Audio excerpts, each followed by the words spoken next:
Meteoro, de Camila Fabri. Un meteorito alcanza la superficie de un planeta porque no se desintegra por completo en la atmósfera. La luz que deja al desintegrarse se llama meteoro.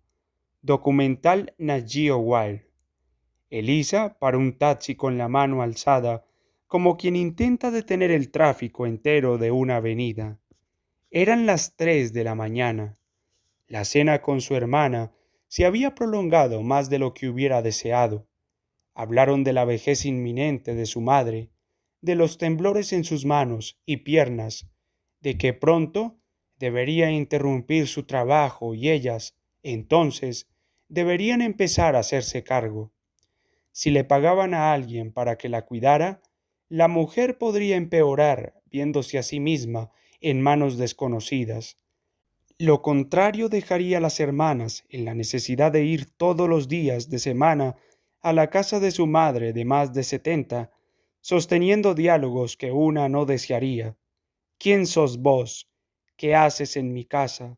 ¿Cuándo tendré que empezar a peinarte por las mañanas y a sostenerte el vestido cuando te agaches a la vera del inodoro que compramos, juntas, las hermanas, en varias cuotas? La hermana de Lisa es mayor y no sucumbe rápidamente ante las ideas de futuro. Al contrario, esa noche se tomó 1 litro de cerveza en ese restaurante dorado y madera del centro, hasta se rió de su suerte. Elisa miró el reloj a las 2:47 y decidió pagar. Elisa era nerviosa, así le decían cuando tenían que armar un diagnóstico sobre ella.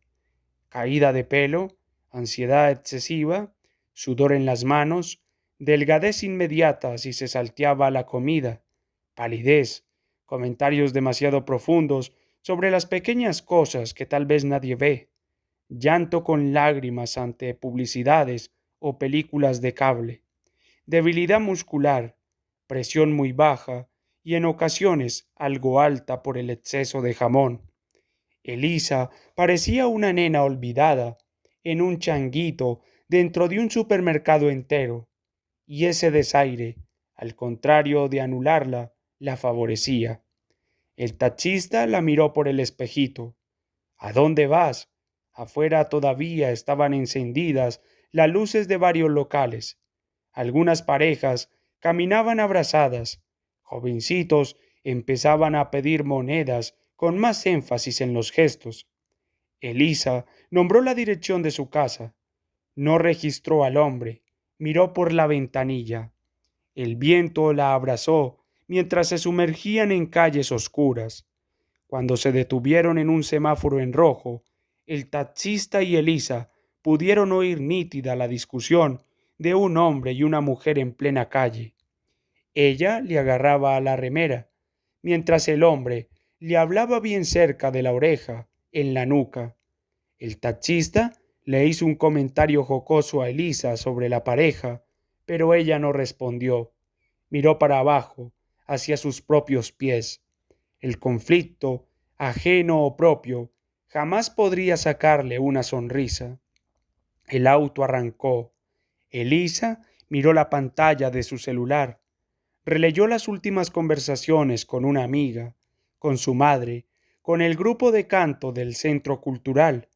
En el fondo de pantalla, su perro Layo mostraba una lengua larga y caída que daba la impresión de cierta tristeza que en realidad era todo lo contrario. Layo siempre estaba ahí, del otro lado de la puerta, dispuesto a esperar a su dueña a la hora que fuera. Nada de la espera lo transformaba en víctima. El taxista subió el volumen de una radio antigua, incrustada en el panel del auto. De nuevo tú te cuelas en mis huesos, dejándome en el pecho roto el corazón. La versión en español del cantante norteamericano le revolvió el estómago a Elisa. No supo por qué. No es fácil identificar eso tan inminente que pasa con las canciones o los aromas. Todavía sostenía el teléfono cuando le sugirió al taxista que cambiara el dial. El hombre se negó. Dijo que le gustaba mucho esa canción porque la entendía, que sabía que existía una versión en inglés, pero le gustaba esta. Lo que decía la letra le parecía digno de emoción y quería oírla hasta el final. Elisa se rascó el brazo y se arañó, digno acto de su sistema nervioso. El taxista cantó: me sacas de las malas rachas de dolor, porque tú eres, tururú, el ángel que quiero yo, y miró a la chica nocturna por el espejo retrovisor. El hombre estaba conmovido. Elisa se sentía extraña. Ahora andaban por una calle más oscura que la anterior, y el taxista ya casi no se detenía en los semáforos en rojo. ¿Por qué está tan apurado?, le preguntó Elisa, y el hombre le respondió que no lo estaba, que todo lo contrario, pero le gustaba dormir tranquilo, sabiendo que complacía a sus pasajeros. Elisa leyó la placa reglamentaria con disimulo. Era raro estar sentada en el asiento de atrás, sabiendo que el espejo retrovisor le permitía a ese hombre una vista panorámica, por no decir total, de lo que sucedía a su alrededor en toda su expansión, tanto en el asiento trasero como en otros autos que andaban junto al suyo en las calles. El hombre tenía el control. Elisa leyó: Luis Servio, argentino, 1409, 1954. Elisa observó: pelado en las alturas, pero con restos de pelo largo ahí debajo, cerca del cuello. Una gomita de tanza blanca le sostenía el cabello, formándole una cola de caballo finita como la muerte. Luis Servio era bastante pálido también, pero lucía como alguien de presión alta. Quizás eran sus ademanes, la fuerza de los brazos sobre el volante, las venas marcadas al costado de la cara, en las sienes. En la radio ahora sonaba la parte instrumental de la canción vuelta al castellano, y Elisa seguía con el estómago revuelto. No sabía si por el exceso de velocidad del auto o por la letra tan extraña que hablaba de un ángel, que podía ser una chica que murió, o simplemente la adjetivación de alguien muy amable. De nuevo tú te cuelas en mis huesos. Sí, me llamo Luis. Elisa se alarmó. El taxista la miró a través del espejo y ella volvió a rasguñarse los brazos de los nervios. No hace falta que lo leas, me lo podés preguntar directamente. Elisa sonrió por compromiso. ¿Querés que tome la avenida o seguimos derecho por esta? Elisa respondió: avenida, por lo bajo, pero Luis no le hizo caso. Elisa buscó su teléfono y llamó a su hermana, que vivía a unas cuadras del restaurante Dorado y Madera donde habían cenado. Esto le dio mucha bronca a Elisa, siempre ella acercándose a la zona de los otros. ¿Qué define la zona de uno? ¿Su propia casa? Ahora Luis bajó el volumen de la radio y volvió a mirar a Lisa por el espejo. ¿Sos joven o no tanto? No me doy cuenta por acá. Elisa volvió a sonreír por compromiso. No respondería esa pregunta mal formulada. Estaba agarrada a la puerta del vehículo y tensaba la mandíbula. Estás pálida, le dijo Luis, y ella se tocó la cara. ¿Te sentís bien? La conversación ya se había individualizado bastante. En los taxis los temas solían ser más universales, pensó Elisa. Soy naturalmente pálida, dijo. No seas mentirosa, respondió él. Ahora Elisa no tenía idea por dónde estaban andando. Ya eran más de las 3:30 de la madrugada y su hermana no le respondía el teléfono. ¿Dónde estamos?, preguntó. Luis no contestó. En cambio, subió el volumen de la radio otra vez. La voz de un periodista cansado daba los números ganadores del loto. El auto andaba y andaba, como si la ciudad fuera infinita. Y lo era. Elisa ya no tenía idea de dónde estaba su casa. Llamó a todos los números de teléfono posibles en su celular, pero nadie le respondió. Tenía apenas media línea de batería. No quería demostrar angustia. Tenía la capacidad de guardarla, como una tortuga superdotada. Luis, por favor, necesito llegar a mi casa. El taxista la miró por el espejo retrovisor. ¿Sabes cómo decidí hacerme este tatuaje?, dijo, y le señaló un dibujo irreconocible que tenía en el brazo izquierdo, justo debajo del hombro. Elisa no quiso mirar. Luis se encendió un cigarrillo para narrar. Ahora el auto subió a una autopista que abría su cauce en una avenida céntrica. Luis hablaba sin parar y Elisa se mareaba. Pensaba en su madre, en el anillo de su hermana golpeando el vaso helado de cerveza, en el calor, en su corazón bombeando a lo loco ahí dentro, rodeado de cosas color carne. Elisa echó hacia adelante la cabeza, se sostuvo la frente y vomitó la cerveza sobre el tapizado. Nena, ¿estás bien? Elisa no pudo responder. La saliva de la malta le selló los labios. El auto en ningún momento detuvo su camino. Anduvieron alrededor de 20 minutos por una autopista casi vacía en pleno verano nocturno. Había olor a vómito. Ahora Luis miraba a Elisa por el espejo retrovisor y sonreía. El aroma parecía no importarle. Elisa intentaba respirar hondo y era extraño. El paisaje la calmaba, pero no podía olvidar que estaba siendo llevada a la fuerza por alguien calvo con pelo largo, que olía a cigarrillo y seguramente le haría algo malo. ¿Pero qué? Su teléfono estaba apagado hacía 2 peajes y el sol empezaba a iluminar a lo lejos. Ahí está, el señor Febo, dijo Luis. Elisa no respondería más nada. Dejaría hablar a ese hombre. Ya tenía los brazos totalmente rasguñados y el corazón le latía como en una maratón de cuerpos fuera de estado. Tenés más color, le dijo Luis, mientras sonreía con un cigarrillo al costado de la boca. Eso me alegra mucho. Elisa cerró los ojos. No pudo distinguir por cuánto tiempo. Al abrirlos ya era totalmente de día y al costado del camino había campo, campo y más campo. Vio algunas vacas a lo lejos y carteles de publicidades de yerba mate para adelgazar o de seguros para autos con un descuento importante. Al lado suyo, en el asiento, había una botella de agua fresca. Elisa bebió un trago largo mientras se preguntaba si Luis había parado a comprar o qué. Él seguía manejando con el mismo ímpetu de siempre, como si estuviera buscando el destino de su pasajera. Parecía que estaba haciendo su trabajo. Cuando el sol pegó fuerte, el auto dobló a un costado por un camino de tierra. No estamos lejos de Capital, dijo Luis. No tengas miedo.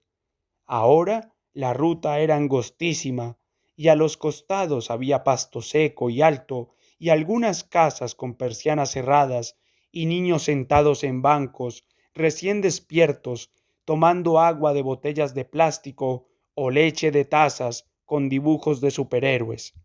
Elisa vio perros flacos y gatos gordos. También oyó grillos o algún tipo de insecto pegado al vidrio del taxi. No vio adultos en la zona. Luis frenó en una de esas casas. Elisa seguía mareada. Sentía que hacía horas que estaba sentada o inmóvil y que en ese auto el vaivén era infinito. Hacía muchísimo calor, el mismo que Elisa había intentado evitar la noche anterior cuando eligió comer en un restaurante con aire acondicionado, obligando a su hermana a elegir uno con esas características. Luis bajó del auto. Difícil conocer la estatura de un taxista. Ahora Elisa tenía la oportunidad. La dio el auto y le abrió la puerta a su pasajera. La invitó a bajar. Ella seguía sin entender. Ahora el corazón latía poco. La presión sanguínea había bajado demasiado. Necesitaba azúcar. Perdiste otra vez el color, le dijo él. Volvió a pensar en un viaje por la ruta unos años atrás. Elisa podía pensar en eso a menudo, sobre todo cuando sentía fiebre. Ella iba sentada en el asiento de atrás y su madre manejaba mientras fumaba un cigarrillo detrás de otro. Oía en la radio un tema conocido, de esos que se ponen de moda, y en un instante tuvieron la colisión delante de sus ojos, un auto incrustado dentro de otro, como si se hubiesen imantado, como si hubiesen estado correspondidos. Salía una gran cantidad de humo, y una rueda que había sido expulsada del vehículo giraba sobre sí, porque eso hacen las ruedas, giran, tienen que girar. Ni Elisa ni su madre supieron nunca quiénes iban ahí dentro. Aumentaron la velocidad y siguieron 10 kilómetros por la misma ruta. No hablaron entre sí, dejaron que las imágenes hicieran su trabajo. Luis ayudó a Elisa a caminar. Entraron en una casa pequeña pero agradable, con aire fresco y soda en la heladera. Luis ayudó a Elisa a sentarse en una silla de madera y buscó un vaso de vidrio. Elisa se llenó los ojos. Revistas deportivas inundaban la mesa de la cocina. Incluso armaban una montaña en una silla, como una presencia de papel. Un reloj de pared estaba detenido a las 5 de la tarde o de la madrugada. Por el ventanal de encima del horno de la cocina entraba una luz sepia, como de casa de abuelos o de living de tía abuela, con un desperfecto cardíaco. Era una casa totalmente silenciosa, alterada algunas veces por el ruido de una cortadora de pasto o de una mosca demasiado verde. Mientras Elisa bebía la soda que le acercó Luis, los lagrimales se le llenaban de líquido. La puerta de la casa permanecía abierta.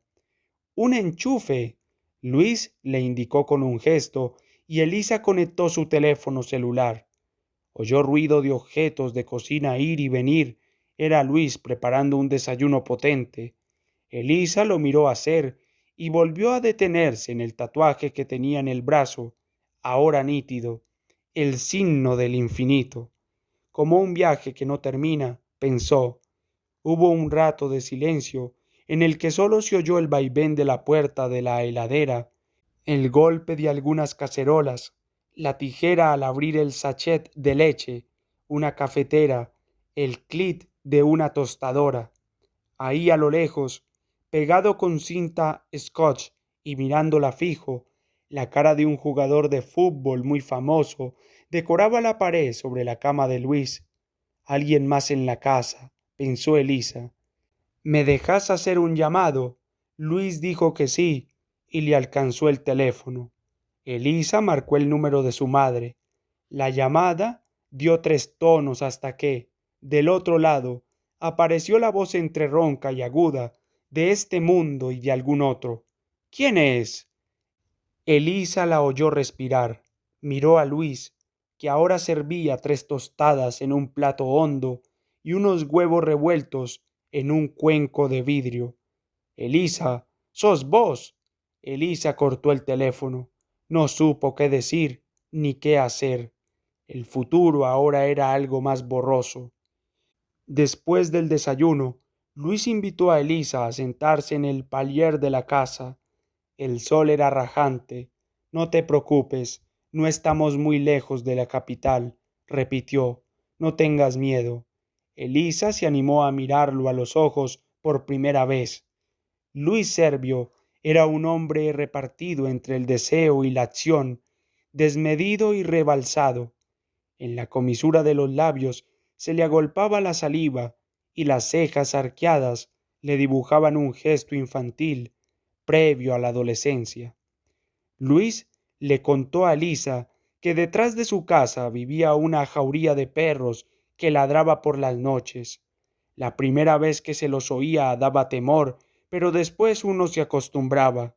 Dijo que muchas veces aparecían cachorros pidiendo comida y que él se las rebuscaba para alimentarlos a todos, que se imaginaba que un día esa jauría poblaría la zona entera y que sería toda su culpa, que nadie, nunca, debía enterarse de que era él el responsable de dejar que todos esos perros corrieran, mordieran, conquistaran. En reposeras gastadas, los dos miraron al cielo. Ahí arriba siempre puede haber un fenómeno superior, dijo Luis entre risas y entornó los ojos. Elisa lo imitó. Se durmieron. Antes de subir de nuevo al auto, dieron una vuelta por la laguna. Eran las 12 del mediodía y los mosquitos los comían. Se mojaron los pies, las zapatillas. El tatuaje del taxista brillaba bajo el sol. El dibujo de un auto infinito. Ninguno dijo palabra. Mientras viajaban de regreso a Capital, Elisa se acomodó en el asiento de acompañante. Luis se rió con una carcajada de dientes al notar que todo ese tiempo la bandera no había bajado. Este fue el viaje más caro de la historia. Elisa apenas sonrió. Al costado, otra vez, vio el campo y las vacas con vida. Después, los carteles de publicidad de mate para adelgazar, los primeros peajes y la impotencia de los primeros edificios, departamentos ínfimos, ligados entre sí. Al atardecer, la autopista ya estaba repleta de autos y, casi de noche, después, surgió la avenida capitalina con toda su gente encorvada y sus problemas silenciosos pero distinguibles. Luis Servio dejó a Elisa en la puerta de su casa, dijo chau, y su auto se alejó entre las luces de la avenida. Elisa no lo saludó. Esa noche, o quizás alguna otra, soñó con un rejunte de accidentes de ruta, uno detrás de otro, sin parar, como en un video policial. Soñó con un muestrario de calamidades de un canal de noticias, por ejemplo, que un hombre conduce un auto a toda velocidad por una ruta nocturna en un país ajeno. 5 móviles policiales lo persiguen a toda velocidad hasta que el hombre se arrepiente, nota que no hay escapatoria y sale corriendo del vehículo con las manos en alto. Corre a toda velocidad entre los autos que apenas frenan para no pisarlo. Pide piedad. Los que van vestidos de azul no se la dan, lo corren hasta alcanzarlo, lo tumban en el piso, lo esposan, lo reducen, lo ahogan, acaban con él.